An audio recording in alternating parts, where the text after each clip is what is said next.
ಸಾವಿತ್ರಮ್ಮ ಬೈಲಿ. ಹೇಳಿ ಅಮ್ಮೋರೆ. ಏನಿಲ್ಲ, ನಾನು ಹೊಸ ಐಫೋನ್ ತಗೊಂಡಿದ್ದೆ EMI ಅಲ್ಲಿ. ನೀನ್ ಫೋನ್ ಕೇಳಿದ್ದಲ್ಲ, ತಗೋ ಮಡಿಕೋ.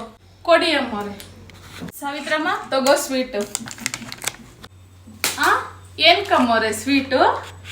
ಏನಿಲ್ಲ, ನಾನೊಂದು ಹೊಸ ಕಾರ್ ತಗೊಂಡಿದ್ದೆ ಅದಕ್ಕೆ. ಹೌದಾ, ಯಾವ ಕಾರ್ ಅಮ್ಮೋರೆ? ನಿನ್ಗೆ ಯಾವ ಕಾರು ಯಾವ ಮಾಡ್ಲು ಅಂತ ಹೇಳಿದ್ರೆಲ್ಲ ಅರ್ಥ ಆಗುತ್ತಾ? ಇದೆಲ್ಲ ನಿನ್ಗೆ ಅರ್ಥ ಆಗಲ್ಲ ಬಿಡು. ಎಷ್ಟಾಯ್ತಮ್ಮೋರೆ? 25 ಲಕ್ಷ ಆಯ್ತು. EMI ಅಲ್ಲಿ ತಗೊಂಡಿದ್ದೀನಿ. ಸರಿ ಬಿಡಿ, ನಮ್ಗೆಲ್ಲ ಇದೆಲ್ ಗೊತ್ತಾಯ್ತದೆ. ಅಮ್ಮೋರೆ, ಕೆಲ್ಸ ಎಲ್ಲ ಆಯ್ತು. ಆಟೋಗೊಂದ್ 50 ರೂಪಾಯಿ ಕೊಡ್ತೀರಾ? ತಗೊಳ್ಳೋ ಸಂಬಳ ಎಲ್ಲ ಏನ್ ಮಾಡ್ತೀಯ ನೀನು? ಸ್ವಲ್ಪ ನನ್ನ ಸೇವಿಂಗ್ಸ್ ಮಾಡ್ಬೇಕು ತಾನೆ. ಸಿಕ್ತಂಗ್ ಖರ್ಚು ಮಾಡ್ರೆ ಹಿಂಗೆ ಆಗೋದು. ಅಲ್ಲಿ ಫ್ರಿಜ್ ಮೇಲೆ ಇಟ್ಟಿದೀನಿ, ತಗೋ ಹೋಗು. ಏನಾಯ್ತಮ್ಮವ್ರೆ, ಯಾಕೆ ಹಿಂಗ್ ಕೂತಿದ್ದೀರಾ?